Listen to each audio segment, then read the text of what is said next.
The yoga of knowledge focuses on the realization of the self, the consciousness above, which is free from the illusions of the external life that most people lead.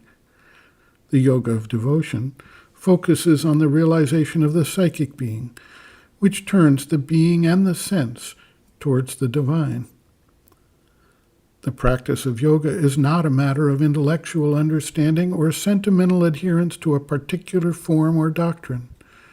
Yoga is an experiential science. Those seekers who are guided more towards the aspiration for liberation from the strictures of mind, life, and body tend to focus their attention above and relate themselves to the vast, infinite consciousness. Those seekers who are guided more toward the aspiration for transformation of human life into something deeper and truer find their natural seat of focus and aspiration in the space behind the heart. Each of these forms of aspiration provide a starting point for the spiritual seeker's development, and eventually, for those who are called towards transformation rather than denial of life, they both wind up coming into play. Sri Aurobindo observes, quote, "The bindu, seen above, may be a symbolic way of seeing the Jivatman, the portion of the divine. The aspiration there would naturally be for the opening of the higher consciousness, so that the being may dwell there and not in the ignorance. The Jivatman is already one with the divine in reality, but what is needed is that the rest of the consciousness should realize it.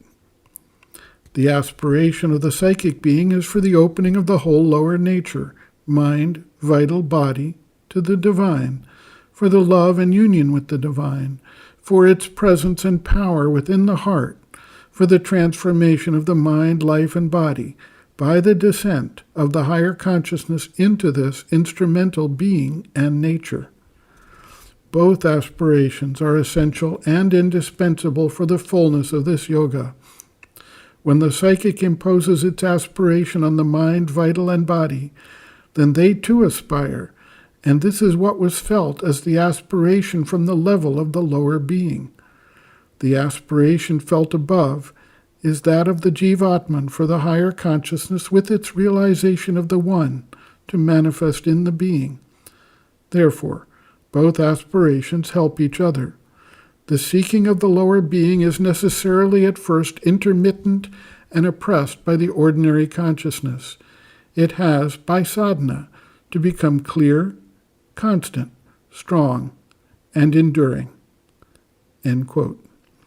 Reference: Sri Aurobindo and the Mother, the Psychic Being, Soul, Its Nature, Mission, and Evolution, Section 1, Meaning and Nature of the Psychic Being, page 20.